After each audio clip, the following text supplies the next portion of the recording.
Hello बच्चों, कैसे हो आप सब। तो वैसे तो मेडिकल के बच्चों को स्पेशली ये फिजिकल केमिस्ट्री थोड़ी सी टफ लगती है कि सर कैलकुलेशन है, ये है वो है। लेकिन आपको एक बात बता दूं कि जो फिजिकल केमिस्ट्री है, अगर आपको इंटरेस्टिंग वे में पढ़ना है तो आप ट्रिक्स के साथ पढ़िए इसको। ठीक है, अब ट्रिक्स कहां लेके आए हैं, बुक्स में तो ट्रिक्स है ही नहीं। तो हर एक टीचर, अगर कोई टीचर है वो केमिस्ट्री में अच्छा इंटरेस्ट दिखा रहा है, यानी एक अच्छा एजुकेटर है, तो वो आपको ट्रिक्स शानदार देगा। और वो ट्रिक्स कहां लिखे होते हैं, वो उनकी लाइफ के ऊपर बेस्ड होते हैं। जैसे मैंने केमिस्ट्री के लगभग हर एक चैप्टर को ट्रिक्स में ले रखा है, कैसे लाइफ के ऊपर बेस्ड है। तो आज मैं आपको फिजिकल केमिस्ट्री के कुछ एक या दो आपको ट्रिक बताने वाला हूं, ताकि आपका कॉन्फिडेंस इंक्रीज हो जाए कि यार इसको हम लोग ऐसे वे में भी पढ़ सकते हैं। देखो, एक होता है हार्ड वर्क, ठीक है, जरूरी है, बिना हार्ड वर्क के सक्सेस नहीं मिलती। लेकिन आज का टाइम है, कंपटीशन में हार्ड वर्क के साथ आपको क्या चाहिए, स्मार्ट वर्क भी चाहिए। हमारा जो एजुकेशन सिस्टम है वो मेमोरी बेस्ड है।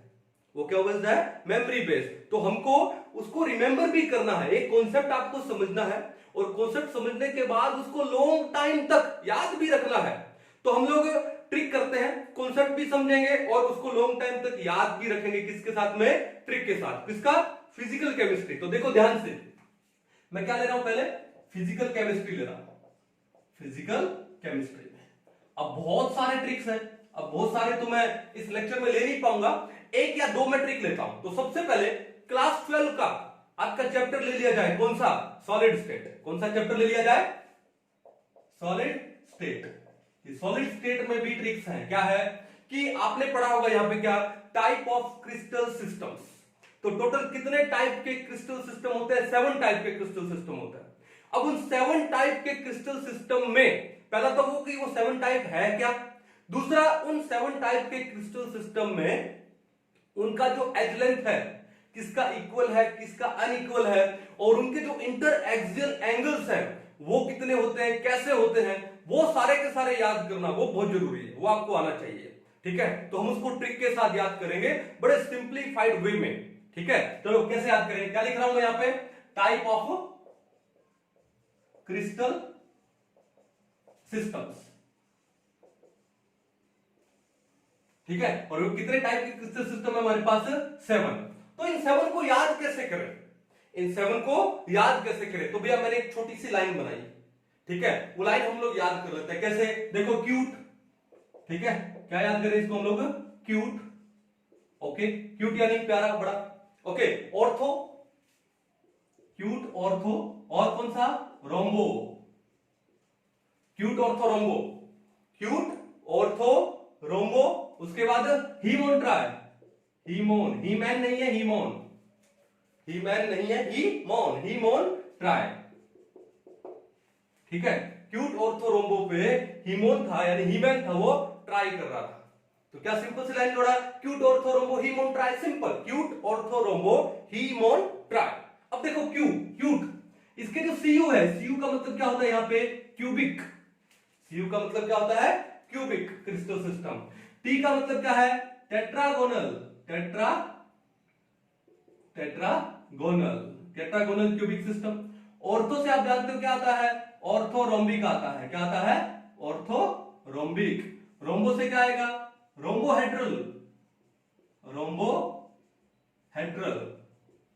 रोम्बो से क्या आएगा, रोम्बोहेड्रल। ही से क्या आएगा, हेक्सागोनल, ही से हेक्सागोनल। मोन से मोनोक्लिनिक, मोन से मोनोक्लिनिक। एंड ट्राई से क्या हो गया, ट्राइक्लिनिक, ट्राई से क्या हो गया, ट्राइक्लिनिक। तो 1 2 3 4 5 6 7 we have these 7 type of crystal system. क्या, क्यूट ऑर्थो रोम्बो हीमोन ट्राई, क्यूट ऑर्थो रोम्बो हीमोन tri. I think in 7 crystal system के नेम तो याद हो गए, लेकिन अब इनकी जो एजेस है, एज लेंथ कैसे होंगी, इनके जो इंटर एक्सियल एंगल्स कैसे होंगे, वो याद करना, क्योंकि एग्जाम में उन्हीं के ऊपर क्वेश्चन देता है। ठीक है, तो उसको हम लोग एक सिस्टमैटिक वे में समझते हैं। कैसे, देखो एक टेबल बना लेते हैं सबसे पहले। ठीक है, ये तो हो गया सीरियल नंबर आपका। उसके बाद क्या लिखूं, type of crystal lattice, type लिख देता हूं। उसके बाद क्या लिख देते हैं हम लोग, क्या क्या लिखे यहां पे, एज लेंस, एज लेंस। और एज लेंस के बाद हम लोग क्या लिखते हैं यहाँ पे, इंटर एक्सियल एंगल्स लिखते हैं। तो क्या मैं इसको मिटा दूं एक बार, सबको याद हो गया, क्यूट ऑर्थो रोम्बो हीमोन ट्राई। चलो इसको मिटा दिया जाए एक बार। चलिए उसके बाद क्या लिखना अपने को, एज लेंस के बाद हम लोग क्या लिखेंगे, inter axial angles, inter axial angles लिख दिया। चलो तो कितने टाइप हमारे पास टोटल 7 टाइप के क्रिस्टल सिस्टम्स हैं। कितने टाइप के, 7। तो नंबर 1 पहला कौन सा है, क्यू, सीयू। सीयू से क्या आएगा, क्यूबिक। मैं अंडरलाइन कर देता हूं जो ट्रिक वाला हमने बनाया था। नंबर 2 क्या था हमारा, टीई, क्यूट, टीई क्या था, टेट्रागोनल।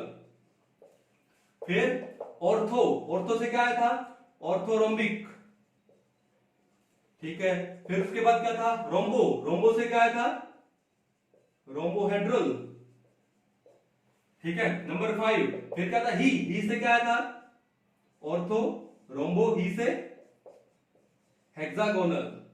उसके बाद मोन, मोन से मोनोक्लिनिक, मोनोक्लिनिक मोन। और लास्ट में क्या, ट्राई, ट्राई से ट्राइक्लिनिक। क्यूट ऑर्थो रोम्बो हीमोन ट्राई, क्लियर है। अब आते हैं क्या इनकी एज लेंस के ऊपर, किनके ऊपर आते हैं, एज लेंस के ऊपर। तो भैया करना क्या है कि देखो क्यूबिक में सबने क्लास 6, 7, 8 में सबने पढ़ा है कि क्यूब में तीनों की तीनों एजेस हैं, उनकी लेंथ इक्वल होती है, ठीक है, ये सबने पढ़ा है। तो देखो हमारे पास 3 टाइप की लेंथ है, उसको हम लोग लिखते हैं ए, बी एंड सी लिख लेते हैं एक बार। तो क्यूबिक में क्या होगा, a equal to b equal to c. इसको तो आई थिंक बताने की जरूरत नहीं है, सबको पता था। क्यूबिक में क्या है, a equal to b equal to c, यानी तीनों की तीनों जो एज लेंथ है आपस में क्या होती है, इक्वल होती है। अब उसके बाद टेट्रागोनल में क्या होता है, ये कैसे समझे। अब देखो क्यूबिक में तीनों की तीनों एज लेंथ इक्वल है। अब जैसे जैसे आप नीचे जाओगे ना, तो पीछे से एक एक अनइक्वल करते जाना। जैसे जैसे हम नीचे जाएंगे, पीछे से एक एक क्या करते जाएंगे, अनइक्वल। जैसे टेट्रागोनल में क्या कर दूं, a equal to b not equal to c. देखो पहले पीछे से एक अनइक्वल कर दिया, फिर नीचे जा रहे हैं ऑर्थोरोम्बिक, तो देखो ये तो अनइक्वल है, अब नेक्स्ट में ये भी अनइक्वल कर देंगे, a not equal to b not equal to c. ये लो हो गया, बड़ा इजी वे था भाई। क्यूबिक में तीनों की तीनों एज लेंथ क्या थी, सेम थी। जैसे जैसे नीचे जाएंगे, पीछे से एक एक अनइक्वल करते जाएंगे, तो टेट्रागोनल में क्या हो गया, a equal to b not equal to c, पीछे से अनइक्वल कर दिया, ठीक है। और ऑर्थोरोम्बिक में ये भी अनइक्वल कर दिया। तो अब कोई अनइक्वल करने लायक बचा नहीं, हमारे पास 3 का एक सेट रेडी हो गया। अब एक काम करो, ये जो 3 का जो सेट रेडी हुआ है ना, रिपीट द सेट, सेट को रिपीट कर दो एज इट इज उठा के, इन तीनों को उठा के एज इट इज यहां रख दो। रखोगे तो क्या आएगा, जो रोम्बोहेड्रल है उसमें क्या आएगा, a equal to b equal to c. Hexagonal में क्या आएगा, a equal to b not equal to c. और मोनोक्लिनिक में क्या आएगा, a not equal to b not equal to c. हमने ये तीनों का तीनों वाला सेट था वो रिपीट कर दिया, क्लियर है। अब लास्ट में क्या बचा, ट्राइक्लिनिक। अब उसके लिए क्या करें, लास्ट में क्या है, a not equal to b not equal to c, तो ट्राइक्लिनिक में भी यही डाल दो भाई, a not equal to b not equal to c. Simple, हमने कुछ नहीं किया, सिंपल सा मेथड लगाया। और इन जो क्रिस्टल सिस्टम है हमारे पास 7, उनकी एजेस लेंथ हमारे सामने है कि कौन सी किसके इक्वल है, कितनी इक्वल है, कितनी अनइक्वल है। आई होप अच्छे से आपको याद हो गया होगा। फिर आगे चलते हैं इंटर एक्सियल एंगल्स में। तो ये जो 3 एज लेंथ है, अब इनके बीच में जो एंगल होगा तो उनको क्या बोलते हैं, इंटर एक्सियल एंगल्स। उन एंगल को हम लोग अल्फा, बीटा एंड गामा ले लेते हैं, क्लियर है। तो क्यूब में तो पता है कि तीनों के तीनों एंगल क्या होते हैं, इक्वल होते हैं और 90 डिग्री के इक्वल होते हैं। तो भैया इंटर एक्सियल एंगल क्यूब में क्या होगा, alpha equal to beta equal to gamma equal to 90 degree. Simple, याद रखने की जरूरत ही नहीं है, ठीक है। अब टेट्रागोनल में क्या होगा, टेट्रागोनल में भी यही कंडीशन होती है, alpha equal to beta equal to gamma equal to 90 degree.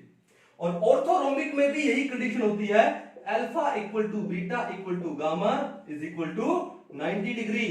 अब हमारे पास पहले 3 क्रिस्टल सिस्टम के लिए, क्यूबिक, टेट्रागोनल एंड ऑर्थोरोम्बिक के लिए जो इंटर एक्सियल एंगल्स हैं, all the interaxial angles are equal and they are equal to 90 degree, clear है। अब देखो यहां पर हमारे पास एक 3 का सेट बना, अब इस सेट को रिपीट नहीं कर सकते, क्यों, क्योंकि भैया सारे के सारे इक्वल हैं। तो फिर क्या काम करेंगे, अब नंबर 4 में यानी रोम्बोहेड्रल में हम यहां पर पीछे से अनइक्वल करते जाएंगे। क्या करते जाएंगे? पीछे से अनइक्वल। तो क्या हो जाएगा यहां पे? ये हो जाएगा, देखो, alpha is equal to beta is equal to gamma is not equal to 90 degree. तीनों के तीनों एंगल इक्वल तो है, लेकिन वो 90 डिग्री नहीं है, लेकिन वो 90 डिग्री नहीं है। ये कहानी समझ गए? फिर आगे नीचे चलते हैं। फिर उसके बाद पीछे से एक और अनइक्वल करना। अगर मान लो इसको अनइक्वल करूंगा तो ये दो तो इक्वल आएंगे, तो इसका मतलब हेक्सागोनल में क्या होता है? अल्फा इक्वल टू बीटा, ये दो इक्वल होता है। अल्फा इक्वल टू बीटा कितना होता है? 90 डिग्री होता है। और जो गामा है वो कितना होता है यहां पे? 120 डिग्री होता है। यानी ये दो एंगल है alpha and beta, they are equal to 90 degree. And जो तीसरा एंगल है वो इनके इक्वल नहीं है, तो वो कितना है?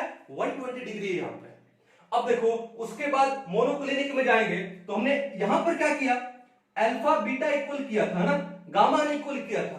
अब एक काम करो, अल्फा और गामा को इक्वल कर दो यहां पे। तो alpha is equal to gamma is equal to 90 degree, और बीटा अनइक्वल कर दो तो बीटा कितना हो जाएगा? Beta is not equal to 90 degree. 90 degree नहीं है, 90 डिग्री के अलावा कुछ भी हो सकता है। ठीक है, यानी कहने का मतलब जो मोनोक्लिनिक है उसमें अल्फा और गामा तो 90 डिग्री है, लेकिन जो बीटा है that is not equal to 90 degree. अब क्या बचा? अब बचा लास्ट। तो हमने दो को क्या करके रखा? इक्वल करके रखा। दोनों कंडीशन आ गई, पहले में अल्फा बीटा इक्वल हो गया, दूसरे में अल्फा गामा इक्वल हो गया। अब लास्ट के अंदर सारे के सारे एंगल अनइक्वल हैं, तो लास्ट में ट्राइक्लिनिक में alpha not equal to beta not equal to gamma not equal to 90 degree. तो ट्राइक्लिनिक क्रिस्टल सिस्टम में तीनों के तीनों जो इंटर एक्सियल एंगल्स है they are not equal with each other as well as they are not equal to 90 degree. तो मैं क्या बोल सकता हूं कि जो ट्राइक्लिनिक क्रिस्टल सिस्टम है, ट्राइक्लिनिक क्रिस्टल सिस्टम है, it is the most unsymmetrical one. जो ट्राइक्लिनिक है मोस्ट अनसिमेट्रिकल है। क्यों? तो तीनों के तीनों जो एजलेंस है वो भी अनइक्वल है, और तीनों के तीनों जो इंटर एक्सियल एंगल्स हैं वो भी क्या है? अनइक्वल है। तो जो ट्राइक्लिनिक क्रिस्टल सिस्टम होता है, एग्जाम में कई बार आता है ये, तो which of the following crystal system is unsymmetrical? तो कौन सा आ जाता है? ट्राइक्लिनिक। और जो सबसे ज्यादा सिमेट्रिकल वाला है वो कौन सा है? क्यूबिक वाला। क्यूबिक वाला क्या है? Most symmetrical one. क्यों? क्योंकि तीनों के तीनों जो एजलेंस है वो इक्वल है, और तीनों के तीनों जो इंटर एक्सियल एंगल्स है वो भी इक्वल है, और किसके इक्वल है? 90 डिग्री के। अब बात यह है कि यहां पर तो ज्यादा कॉम्प्लिकेशन हो जाएगा ना, किसमें? ट्राइक्लिनिक में तीनों के तीनों एजलेंस भी अनइक्वल है और तीनों के तीनों एंगल भी अनइक्वल है। यहां पे बहुत ज्यादा कॉम्प्लिकेशन होगी इसको स्टडी करने में। तो इन सारे 7 क्रिस्टल सिस्टम में आपको कौन सा क्रिस्टल सिस्टम सबसे इजी लगता है? और वो है कौन सा? Cubic crystal system. तो हमारे इस चैप्टर में सॉलिड स्टेट में हमको किसके बारे में स्टडी करना होता है? क्यूबिक क्रिस्टल सिस्टम के बारे में स्टडी करना होता है। तो देखो, आपने आगे यूनिट सेल पढ़ा होगा, जैसे आपने पढ़ा होगा सिंपल क्यूबिक, फिर face centred cubic, body centred cubic, and centred cubic, last में क्या दे रहा है? वो क्यूबिक दे रहा है। यानी हम सिर्फ क्यूबिक क्रिस्टल सिस्टम के बारे में पढ़ते हैं इस चैप्टर में। क्यों? क्योंकि ये क्या है? मोस्ट सिमेट्रिकल है, इजी टू अंडरस्टैंड है, और ये वाला मोस्ट अनसिमेट्रिकल है, डिफिकल्ट टू अंडरस्टैंड है। कहानी समझ आ गई? तो आई होप आपको ये टाइप ऑफ क्रिस्टल सिस्टम 7 ये समझ आ गए होंगे। इनकी जो एज लेंथ है वो आपको समझ आ गई होंगी, इनके जो इंटर एक्सियल एंगल्स है वो भी आपको समझ आ गए होंगे। क्लियर है? चलो इसी चैप्टर में चलते हैं, एक और ट्रिक पे चलते हैं। किसके ऊपर? आपने पढ़ा होगा क्या? आपने पढ़ा है क्या? Density of a unit cell. एक यूनिट सेल का डेंसिटी निकालना, एक यूनिट सेल का डेंसिटी निकालना। कई बार क्या होता है मेडिकल के एग्जाम में डायरेक्ट कई बार फॉर्मूला ही आ जाता है कई बार कि एक यूनिट सेल का डेंसिटी का फॉर्मूला क्या है, और जेईई मेंस में देखें तो इस फॉर्मूला के ऊपर क्वेश्चन भी आ जाता है। तो कम से कम पहले अपने को फॉर्मूला तो पता हो। जैसे इस बार नीट 2020 में हमने क्या देखा कि बहुत सारे क्वेश्चन ऐसे थे जो डायरेक्ट फॉर्मूला बेस्ड थे। क्या? फॉर्मूला लगाओ, वैल्यू पुट करो, आंसर। तो density of a unit cell का डेंसिटी निकालने का फॉर्मूला क्या है? तो मैं पहले आपको ट्रिक से बता देता हूं, और बाद में वो आया कैसे वो बता देता हूं। तो ट्रिक क्या है इसका? देखो, डेंसिटी को डी से लिखते हैं। My name is Deepak Sharma, तो पहला अल्फाबेट क्या है मेरे नेम का? डी। अब देखो क्या है कि जैसे होता है ना, हर किसी का एक फेवरेट एक्टर होता है, ठीक है। तो बचपन में और देखा जाए तो अभी भी मेरा एक फेवरेट एक्टर है, कौन? सलमान खान। अब वो फेवरेट एक्टर क्यों है कि जब हम लोग कॉलेज में स्टडी करते थे ना, तो सलमान खान की मूवीज आती थी और उन मूवीज में देखते थे कि सलमान खान का जो ड्रेसिंग सेंस था ना, वो बड़ा शानदार था, और बॉडी तो आप भाईजान की जानते ही, ठीक है। तो कभी हम लोग ये जो होता है ना कि अवार्ड शोज होते हैं, अवार्ड शोज में सलमान खान का परफॉर्मेंस देखते थे, या फिर टीवी पे गाने चल रहे होते हैं ना, ठीक है, तो वो देखते थे, तो यार फैसिनेट हो जाते थे कि यार हमको भी ऐसे कपड़े खरीदने हैं, हमको भी ऐसी बॉडी बनानी है। तो कपड़े यू कैन बाय, लेकिन ऐसी body you can not buy, you have to develop it, you have to make it by exercise, ठीक है। तो मन किया कि जिम ज्वाइन करेंगे, तो जिम ज्वाइन किया। अब पता है क्या, सोचना इजी है, करना इजी नहीं है, ठीक है। तो जिम ज्वाइन किया, पहले दिन क्या होता है, आदमी जो पहले दिन जिम जाता ना, तो पहले दिन ही सोचता कि यार मसल्स बन गए, यानी पहले दिन अपने थोड़ा एक्सरसाइज करके डंबल शंबल ज्यादा करके वो मिरर में देखने लगता कि यार, है ना। तो क्या होता है कि पहले दिन थोड़ा डंबल्स ज्यादा कर लिए बाइसेप्स के, तो उससे क्या होगा कि जैसे जैसे क्या होगा कि आप रेस्ट करोगे ना, तो स्टार्टिंग में अगर आपने ज्यादा एक्सरसाइज कर लिया, वेट पहले दिन ही उठा लिया, पहले दिन कभी वेट नहीं उठाना चाहिए, तो क्या होगा कि मसल्स टूटती है, ब्रेक डाउन होता है मसल का, ठीक है। तभी तो क्या होगा, वो मसल नहीं फॉर्म होंगी ना, तो ब्रेक डाउन होता है, तो क्या हुआ, पेन होता है। तो जब नेक्स्ट डे जिम जाने का मन हुआ, तो ये हाथ जब सुबह उठे, ये हाथ सीधा नहीं हुआ भाई, क्यों? बड़ा पेन हुआ, और वो पेन इतना खतरनाक हुआ कि दिल किया कि यार आज जिम नहीं जाते हैं, कल जाएंगे, ठीक है। अब वो 2-3 दिन तक वो पेन, उसको हील करने में टाइम लगता, ठीक है। उस 2-3 दिन में आपका जो खुमार है बॉडी बनाने का, वो उतर जाता है। तो ऐसा मेरे साथ कई बार हुआ, जिम ज्वाइन किया, छोड़ दिया, ज्वाइन किया, छोड़ दिया। फिर एक टाइम ऐसा आया कि यार अब जिम नहीं होता है, क्योंकि पता लग गया ना कि यार करेंगे तो पेन होगा, और पेन वेरिएबल नहीं होगा। मान लो कि मैं जिम ज्वाइन कर लिया, मैं क्लास में चला गया और क्लास में मेरा हाथ सीधा नहीं हो रहा है, तो यार बच्चे हंसेंगे ना, तो अब मन में धार लिया कि अब जिम ना करूंगा, नहीं करूंगा। तो मैंने एक सिंपल सा लाइन जोड़ लिया कि मैं जिम ना करूं, मैं जिम ना करूं। मैं कौन? दीपक शर्मा, डी, तो पहला लेटर आ गया डी, मैं, डी, जिम, जेड, एम। देखा ना, हम लोग शॉर्ट फॉर्म यूज करते हैं, जैसे आजकल व्हाट्सएप का टाइम है, हम लोग शॉर्ट फॉर्म यूज करते हैं। जिम को मैंने क्या लिख दिया, जेड एम, ठीक है। तो मैं जिम ना एन ए का क्या कर दो, क्यूब कर दो। तो देखो मैं यानी दीपक, पहला लेटर ले लिया डी, मैं जिम एन ए ना करूं, मैं जिम ना करूं, तो क्या ट्रिक बन गया, मैं जिम ना करूं। तो कभी भी आपसे पूछा जाए कि एक यूनिट सेल का डेंसिटी का फॉर्मूला क्या होता है, डायरेक्ट बता दो, मैं जिम ना करूं, मैं जिम ना करूं। अब डेंसिटी को हम लोग किससे लिखते हैं, रो से भी लिखते हैं, ये याद रखो। तो मैं जिम ना करूं, फॉर्मूला तो याद हो गया, आई थिंक दिमाग में फीड हो गया होगा ये, मैं जिम ना करूं, अभी निकलेगा नहीं है। तो अब ये फॉर्मूला बना कैसे, ये मैं कॉन्सेप्ट में जाता हूं, तो ट्रिक तो समझ आ गया होगा। कॉन्सेप्ट में जाते हैं क्या, अब बताओ डेंसिटी किसके इक्वल होती है, mass upon volume, mass upon volume. किसका डेंसिटी निकाल रहे हो, यूनिट सेल का, तो density of the unit cell is equal to mass of unit cell upon volume of unit cell. बिल्कुल सही है, density of the unit cell is equal to mass of unit cell upon volume of unit cell. और एक unit cell का मास किसके equal होगा, मास of spheres या mass of atoms present in that unit cell. अब कितने एटम प्रेजेंट है, तो उसको हम लोग क्या लिखते हैं, Z। जस्ट सिंपल क्यूबिक में Z का वैल्यू कितना होता है, 1 होता है, there is only 1 sphere present. Corner पे होता है 8 कॉर्नर पे, और एक कॉर्नर का स्फीयर इस यूनिट सेल को कितना पार्ट देता है, 1/8, तो 8 इंटू 1/8 कितना हुआ, 1 हुआ। बॉडी सेंटर्ड क्यूबिक में कितने होते हैं, 2 होते हैं, और फेस सेंटर्ड क्यूबिक में कितने होते हैं, 4 होते हैं। तो Z है, it is the number of spheres in a unit cell, ठीक है, into mass of one sphere. भाई नंबर तो ले लिया, और एक स्फीयर का मास, तो क्या लिख दूं मैं, मास ऑफ वन स्फीयर। स्फीयर बोले तो मैं एक बार एटम लिख दूं उसको, क्योंकि उस एटम को ही तो हम लोग एक हार्ड स्फीयर एज्यूम करके चलते हैं, ठीक है, upon volume of unit cell, volume of unit cell. अब वॉल्यूम क्या, length into breadth into height. अब अगर हम लोग क्यूबिक यूनिट सेल ले रहे हैं, तो उसका लेंथ ब्रेड्थ हाइट तीनों सेम है, तीनों को ए मान लो, तो a इंटू ए क्या हो जाएगा, ए क्यूब, क्या हो जाएगा, ए क्यूब, सिंपल।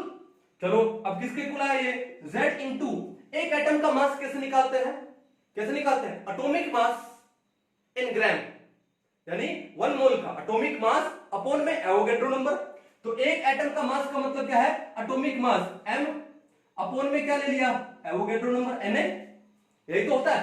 और अपॉन में है क्या, a क्यूब है, तो करेक्ट कर दिया इसको, क्या बन गया, Z इंटू में m अपॉन में Na इंटू में क्या हो जाएगा, a क्यूब हो जाएगा, Na इंटू में क्या हो जाएगा, a क्यूब। क्लियर है। तो इसका मतलब आपके पास जो डेंसिटी थी, इसको कैपिटल M कर दो, डेंसिटी थी किसके इक्वल आ गई, मैं जिम यानी Z इंटू m, Z क्या है, नंबर ऑफ एटम्स या number of spheres in a unit cell, m क्या है, एटॉमिक मास इन ग्राम, Na क्या है, एवोगैड्रो नंबर, और a क्यूब क्या है, volume of the unit cell. तो डेंसिटी किसके इक्वल आ गई, D is equal to Z into M upon Na into A cube. मैं जिम ना करूं, सिंपल एंड स्वीट। ये तो पहला चैप्टर है भी क्लास 12 का। इसके अलावा बहुत सारे चैप्टर है फिजिकल केमिस्ट्री में, लगभग हर चैप्टर के ऊपर ट्रिक है। फिर माइंड में आता है कि सर थर्मोडायनेमिक्स में ट्रिक बताओ सर, कि थर्मोडायनेमिक में देखते हैं सर क्या ट्रिक बताता है। ठीक है, तो ये तो समझ आ गया आपको। चलो एक काम करते हैं, एक छोटा सा ट्रिक थर्मोडायनेमिक्स पे भी ले लेते हैं। क्लियर है, ओके, मिटा दिया जाए इसको। चलिए एक छोटा सा ट्रिक मैं ले रहा हूं किसके ऊपर, थर्मोडायनेमिक्स के ऊपर। अब थर्मोडायनेमिक्स में आपने एक चीज पढ़ा होगा, कौन सा, इंटेंसिव एंड एक्सटेंसिव प्रॉपर्टीज आपने पढ़ा होगा शायद। क्या पढ़ा होगा, इंटेंसिव एंड एक्सटेंसिव प्रॉपर्टी। अब एग्जाम में क्या आते हैं, उसके एग्जांपल आते हैं। जैसे कई बार एम्स के अंदर, आप एम्स के पेपर देखिएगा, एम्स आई थिंक 2011, एम्स 2012, या फिर आप आईआईटी में देखिएगा, आईआईटी के अंदर क्वेश्चन आया, which among the following is an intensive property, या which among the following is an extensive property. ठीक है, तो हमको एग्जांपल पता होने चाहिए किसके, इंटेंसिव एंड एक्सटेंसिव। तो देखो क्या ले रहा हूं, चैप्टर कौन सा, thermodynamics.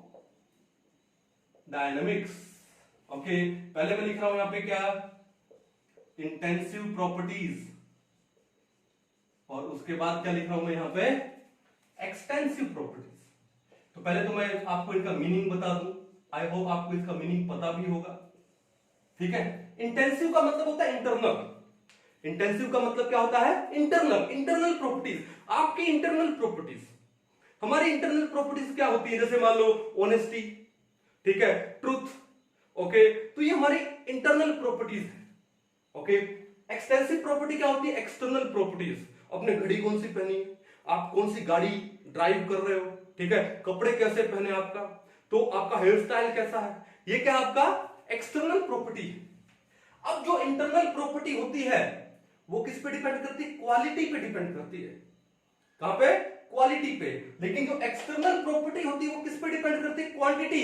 So the properties of A system, of a matter which depends on quantity, quality, उसे हम लोग क्या बोलते हैं, intensive. The properties which depends on quality of a matter are known as intensive properties, and the properties which depends on quantity of a matter they are known as extensive property. अब भैया exam में आपके पास definition कोई नहीं पूछेगा, क्या पूछेगा, example. तो देखो ध्यान से, मैं एक एग्जांपल बताता हूं। जैसे मान लो टेम्परेचर, मैं बोलूं कि टेम्परेचर इंटेंसिव प्रॉपर्टी होती है। ठीक है, अब इंटेंसिव प्रॉपर्टी कैसे है कि मान लो ये एक रूम है, इस रूम में मैं आपका ये लेक्चर शूट हो रहा है, ठीक है, इस रूम का टेम्परेचर मान लो हो 30 डिग्री सेल्सियस। भाई गर्मी है, आप मेरे चेहरे पे स्वेट दे सकते हो, तो मान लो इस रूम का टेम्परेचर हो 30 डिग्री सेल्सियस। अब क्या काम किया, इस रूम के मैंने दो पार्ट कर दिए, मैंने बीच में एक पार्टीशन दे दिया इस रूम में, तो मैं इस पार्ट में आ गया। तो क्या जैसे रूम का पार्टीशन करने पे तो क्या टेम्परेचर 30 से 15 डिग्री हो जाएगा, नहीं होगा। इसका मतलब कि उसको कट नहीं किया जा सकता। ठीक है, तो क्या हो गया आपका, ये क्या हो गया, इंटेंसिव प्रॉपर्टी हुई, तो क्वालिटी पे डिपेंड कर रहा है। ठीक है, जैसे मान लो प्रेशर ले लो, इस रूम का प्रेशर मान लो 1 एटमॉस्फेयर है, एटमॉस्फेरिक प्रेशर। वैसे ही पार्टीशन कर दिया तो क्या एक पार्ट का प्रेशर आधा हो जाएगा पहले से, नहीं होगा। तो जो क्वालिटी है, क्वालिटी आप उसको डिवाइड नहीं कर सकते हो, लेकिन जो क्वांटिटी है वो डिवाइड कर सकते हो। जैसे मान लो कि हमने 2 लीटर दूध मार्केट से खरीदा, ठीक है, 2 लीटर दूध, वॉल्यूम कितना हो गया, 2 लीटर। अब 1 लीटर मैंने एक कंटेनर में डाल दिया तो कितना बचा मेरे पास? 1 लीटर। क्यों? वो तो क्वांटिटी थी ना, वॉल्यूम इज ए क्वांटिटी यानी एक्सटेंसिव प्रॉपर्टी, तो उसको आप क्या कर सकते हो? डिवाइड कर सकते हो। कहानी समझ आ गई? तो अब एक दो एग्जांपल से काम नहीं चलने वाला, तो फिर क्या है, हमको बहुत सारे एग्जांपल चाहिए। ठीक है, तो एक्सटेंसिव प्रॉपर्टी है, इसके मैं आपको कुछ एग्जांपल आपको मैं याद करवाता हूं, ऐसे याद कराता हूं कि लाइफ टाइम आपके दिमाग से जाएगा नहीं, और अगर लकीली एग्जाम में क्वेश्चन आ गया तो भैया आपका क्वेश्चन वो करेक्ट है। कैसे करेक्ट है? तो भैया एक छोटी सी स्टोरी बताता हूं मेरी लाइफ की। मेरे एक फ्रेंड है, उनका नाम है संदीप चौधरी, बॉटनी पढ़ाते हैं, बहुत शानदार बॉटनी पढ़ाते हैं। ठीक है, तो उन्होंने पीएचडी कर लिया, आई थिंक 2 या 3 साल हो गए उनको पीएचडी किए को। तो अब वो क्या बन गए हैं? डॉक्टर संदीप चौधरी। ठीक है, थोड़ी और रिस्पेक्ट दे दी जाए, डॉक्टर श्री संदीप चौधरी, डॉक्टर श्री संदीप चौधरी। अब कोई आदमी पीएचडी करता है, रिसर्च करता है, क्यों करता है? ताकि वो कुछ ऐसा रिसर्च करे। एक तो होता ना, रिसर्च कर ली, फिर हम लोगों ने कॉलेज ज्वाइन कर लिया, यूनिवर्सिटी ज्वाइन कर ली, चलो गवर्नमेंट सर्विस हो गई, हमारा घर अच्छे से चलेगा, भाई सर्वाइवल ऑफ द फिटेस्ट। और एक होता है कि नहीं, मुझे साइंस इसलिए लिया है कि मुझे ह्यूमन बीइंग के लिए कुछ करना है। ठीक है, ओके, तो उन्होंने क्या किया, मान लो एक दिन उन्होंने शानदार रिसर्च किया, और ऐसा रिसर्च किया कि वो जो ह्यूमन बीइंग के लिए क्या है, बहुत ही ज्यादा बेनिफिशियल है। ठीक है, चलो मान लो उन्होंने क्या काम किया, अभी कोविड 19 की उन्होंने वैक्सीन रेडी कर ली अपने घर पे, क्योंकि अभी तो यही चल रहा है ना। तो अब जैसे उन्होंने वैक्सीन रेडी कर ली और वो वैक्सीन 100% काम कर रही है, तो क्या होगा, मीडिया जाएगी उनके घर में, तो मीडिया जाएगी तो उनके क्या होंगे, इंटरव्यू आएंगे, और वो रातों रात फेमस हो जाएंगे, टीवी पर आएंगे कि नहीं आएंगे। और एक दिन हम लोग न्यूज सुन रहे हैं, आजकल तो देखो टीवी पे कितनी खतरनाक न्यूज आती, स्पेशली महाराष्ट्र की, तो सुनते ही एक बार डर लगता। ठीक है ना, तो हुआ क्या कि न्यूज आ रही है, तो एक दिन हमने देखा कि जो संदीप सर हैं वो कहां पर है, टीवी पर है। क्यों है? क्योंकि उन्होंने वैक्सीन रेडी कर ली, कि नहीं है, मैं आपको एक स्टोरी सुना रहा हूं। ठीक है, उन्होंने वैक्सीन रेडी कर ली और अपनी उस क्वालिटी की वजह से he is on the TV. तो हमने एक छोटी सी लाइन लिख दी, क्या, डॉक्टर यानी DR श्री SH ऐसे लिखते ना, संदीप चौधरी SC, संदीप चौधरी टीवी पर है, डॉक्टर श्री संदीप चौधरी टीवी पर है। ठीक है, अब क्या होता है, एक बार आदमी फेमस हो जाता है और टीवी पर आ जाता है, तो उसको बाद में उस पर लत लग जाती है टीवी पर आने की, मुझे तो तेरी लत लग गई, है ना, सुना होगा ना। चलो फिर वो चाहता है कि और रिसर्च करे, और मोटिवेशन मिलता है ना कि और रिसर्च करे, फिर बार बार टीवी पर आए, ठीक है, फेमस हो जाए। नहीं, he said give me more, आने दो। जैसे मान लो आपके पास अगर कोई बाइक होगी, नॉर्मल सी बाइक है, तो फिर आफ्टर सम टाइम आपको लगता है कि नहीं यार, एक सुपर बाइक होनी चाहिए, स्पोर्ट्स बाइक होनी चाहिए। ठीक है, फिर स्पोर्ट्स बाइक खरीदते हैं, फिर सोचते नहीं यार गाड़ी होनी चाहिए। ठीक है, फिर आपने एक गाड़ी खरीद ली, फिर कई दिनों के बाद लगता है, उससे मन भर जाता है, सोचते कि नहीं यार एक लैम्बोर्गिनी होनी चाहिए। नहीं, आदमी की इच्छाएं जीते जी वो बढ़ती जाती है, खत्म नहीं होती है। ही ऑलवेज से क्या, गिव मी मोर। इंसान चाहता है हमेशा गिव मी मोर। जैसे मान लो अभी आपको डॉक्टर बनना है या इंजीनियर बनना है, ठीक है, अभी आपका तो टारगेट ये हो गया। डॉक्टर इंजीनियर बनने के बाद फिर आप चाहोगे कि यार मेरा पैकेज इतना हो। जैसे इंजीनियर बन के मान लो आप लोग, मान लो बिगिनिंग में आपका पैकेज लगा 50 लाख, तो बिगिनिंग में बड़ा अच्छा लगेगा 50 लाख, लेकिन उसके बाद 1-2 साल के बाद आपको लगेगा कि नहीं यार, जितना मैं काम कर रहा हूं उतना मिल नहीं रहा है, मेरा पैकेज 1 करोड़ होना चाहिए। ठीक है, और लकीली आपका 1 करोड़ का पैकेज हो गया। फिर उसके कुछ टाइम के बाद आपको लगता है वो 1 करोड़ भी कम लगता है कि 2 करोड़ होना चाहिए, 2 से 4, 4 से 8, यानी जीते जी आदमी की इच्छाएं कभी नहीं खत्म होती है, वो हमेशा बोलता है गिव मी मोर, गिव मी मोर। तो संदीप सर क्या बोला उन्होंने, give me more.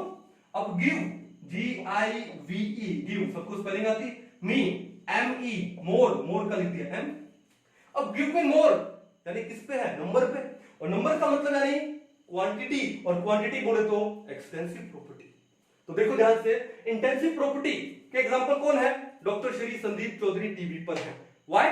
Due to his quality, quality बोले तो intensive property, and after coming on TV he said give me more, more, more बोले तो क्वांटिटी, और क्वांटिटी बोले तो एक्सटेंसिव प्रॉपर्टी। इतना याद हो गया आपको, बस इतना याद हो गया तो फिर तो कर लेंगे। डी का मतलब होता है डेंसिटी, डी का मतलब density, density of A solution क्या होती है, इंटेंसिव प्रॉपर्टी होती है भाई। ठीक है, चलो जैसे वाटर, प्योर वाटर का डेंसिटी कितना होता है 1 ग्राम पर ml। अब प्योर वाटर आप चाहे 10 लीटर लो, 20 लीटर लो, 50 लीटर लो, 1000 लीटर लो, डेंसिटी उसका 1 ग्राम पर ml ही होगा। क्यों? वो क्वांटिटी पे डिपेंड नहीं करता, वो क्वालिटी पे डिपेंड करता है। प्योर, क्या वर्ड बोला मैंने? Pure water. प्योरिटी क्या है उसकी? क्वालिटी है। चलो आर का मतलब क्या हुआ? रिफ्रैक्टिव इंडेक्स, पढ़ा होगा आपने अच्छे से फिजिक्स में। क्या होती है वो भी? इंटेंसिव प्रॉपर्टी होती है। एसएच का मतलब क्या है? एच का मतलब स्पेसिफिक, और एच का मतलब क्या हो गया? Heat. Simple, specific heat. SH का मतलब स्पेसिफिक हीट, वो क्या होती है? इंटेंसिव प्रॉपर्टी होती है। अब एस का मतलब क्या है? Surface tension, surface tension. C का मतलब क्या है? कंसंट्रेशन, सी का मतलब क्या है? कंसंट्रेशन। और टी का मतलब क्या हुआ? टेम्परेचर, अभी बता चुका हूं आप लोगों को। वी का मतलब क्या हुआ? विस्कोसिटी, विस्कोसिटी, विस्कोसिटी क्या होती है? एक इंटेंसिव प्रॉपर्टी होती है। और पी का मतलब क्या है? Pressure, pressure is also an intensive property. देखो आपको देखते देखते 1 2 3 4 5 6 7 8 एग्जांपल याद हो गया। डॉक्टर श्री संदीप चौधरी टीवी पर हैं, दैट्स इट, समझ जाओगे। अब आते हैं यहाँ पे कहां पे? एक्सटेंसिव प्रॉपर्टी, जो कि क्वांटिटी पे डिपेंड करती है। जी, जी का मतलब क्या है? Gibbs free energy, Gibbs free energy या गिब्स फ्री एनर्जी चेंज। ठीक है, वो क्या है? एक्सटेंसिव प्रॉपर्टी है। आई का मतलब क्या है? इंटरनल एनर्जी, इंटरनल एनर्जी, वो भी क्या आपका? Extensive property. वी का मतलब क्या हुआ? वॉल्यूम, अभी बताया था आपको, वॉल्यूम भी क्या है? एक्सटेंसिव। ई का मतलब क्या हुआ? इंथैल्पी, इंथैल्पी क्या होती है? कंटेंट ऑफ हीट, यानी is a form of energy. तो क्या है? ये भी एक्सटेंसिव प्रॉपर्टी है। एम का मतलब क्या हुआ? एम का मतलब हुआ मास। क्या है? मास। मास क्या होता है? एक्सटेंसिव प्रॉपर्टी होती है। जैसे मास का मतलब क्या होता है? Content of the body. जैसे मान लो मेरा मास क्या होगा कि मेरी बॉडी का जो कंटेंट है, अगर मैं इसको काट दूं बीच में से बॉडी को, तो मास क्या हो जाएगा? मास हाफ हो जाएगा, डिवाइड हो जाएगा। तो आप इसको डिवाइड कर सकते हो। तो मास भी क्या हुआ आपका? एक्सटेंसिव प्रॉपर्टी हुआ। ई का मतलब क्या है? Entropy, entropy, degree of randomness, degree of disorderness. क्या होता है? ये भी क्या होता है? एक्सटेंसिव प्रॉपर्टी होता है। एम का मतलब क्या है? Moles, number of moles. ठीक है, मोल्स, नंबर ऑफ मोल्स। ठीक है, तो एम क्या है? Number of moles. नंबर आ गया ना, नंबर आने का मतलब क्या हो गया? एक्सटेंसिव। सिंपल। तो थर्मोडायनेमिक्स में भी ट्रिक्स है भाई। तो फिजिकल केमिस्ट्री से डरिए मत, फिजिकल केमिस्ट्री बड़ी शानदार है, पढ़ने में बड़ा मजा आता है इसको। ठीक है, और फिजिकल केमिस्ट्री के लगभग हर चैप्टर में, चाहे वो थर्मोडायनेमिक्स हो, चाहे वो इक्विलिब्रियम हो, चाहे वो रिडॉक्स हो, चाहे एटॉमिक स्ट्रक्चर हो, ठीक है, या फिर सॉलिड स्टेट इलेक्ट्रोकेमिस्ट्री, फिर सरफेस केमिस्ट्री, केमिकल काइनेटिक्स। अरे केमिकल काइनेटिक्स तो इतना शानदार है, आपको लोग लेने की भी जरूरत नहीं पड़ेगी उसमें। कुछ हम इस टाइप से पढ़ेंगे वहां पे। ठीक है, तो आई होप आपको ये ट्रिक्स बड़े अच्छे लगे होंगे, और हम लोग इसी स्मार्ट वर्क के साथ पढ़ने वाले आने वाले टाइम में। ठीक है, और टारगेट क्या है कि नीट के अंदर हम लोग 180 बाय 180 मार्क्स ला सकें, जेई मेंस में हम लोग फुल मार्क्स ला सकें, यही हमारा टारगेट है। इसी टारगेट को लेके हम लोग चलेंगे। तो आई होप आप सबको ये बड़े अच्छे से समझ आया होगा। तो मिलते हैं क्लास में किसी नेक्स्ट ट्रिक के साथ, तब तक के लिए थैंक यू।